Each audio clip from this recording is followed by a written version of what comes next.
কি অবস্থা প্রিয়? বাংলাদেশে কিন্তু সরকার গঠন হয়ে গেছে।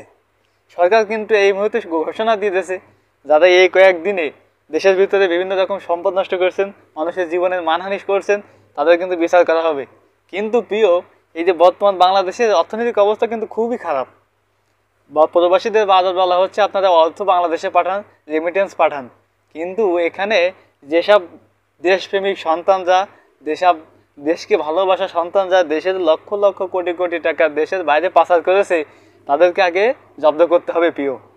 তাদেরকে দেশে আনতে হবে।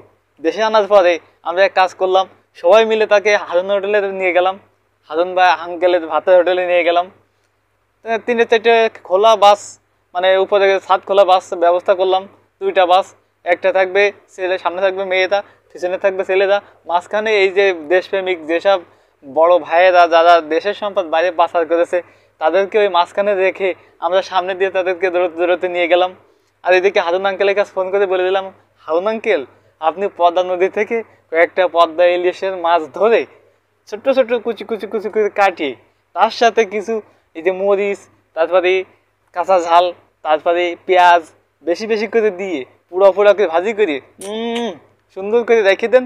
আমরা কিছু অতিথি আনতেছি, অতিথি নিয়ে যাওয়ার পরে খাওয়ানোর পরে এই অতিথিকে বলবো, বাপুরে তোমরা যে খাবারগুলো, যে টাকাগুলো দেশের বাইরে পাচার করেছো, এই টাকাগুলো তোমাদের না, এই টাকাগুলো এই সাধারণ জনগণের, এই সাধারণ মানুষের, এই কৃষক শ্রমিকের, এই প্রবাসীদের মাথার ঘাম পায়ে ফেলানো এসব মানুষের। তোমরা তোমাদের টাকা আল্লাহর রাস্তে দেশে দিয়ে দাও, দেশে থেকে যখন চুরি করেছাও সেই দেশে আবার দিয়ে দাও। এই টাকা দিয়ে দেশের অর্থনৈতিক একটু স্বাবলম্বী হোক। এর পাশাপাশি এদেরকে কানের নিচে ধরে কয়েকটা চটকানা মেরে বাংলাদেশে আইন শৃঙ্খলা বাহিনীর হাতে তুলে দেওয়া হোক। বিষয়টা কেমন বলো তো প্রিয়?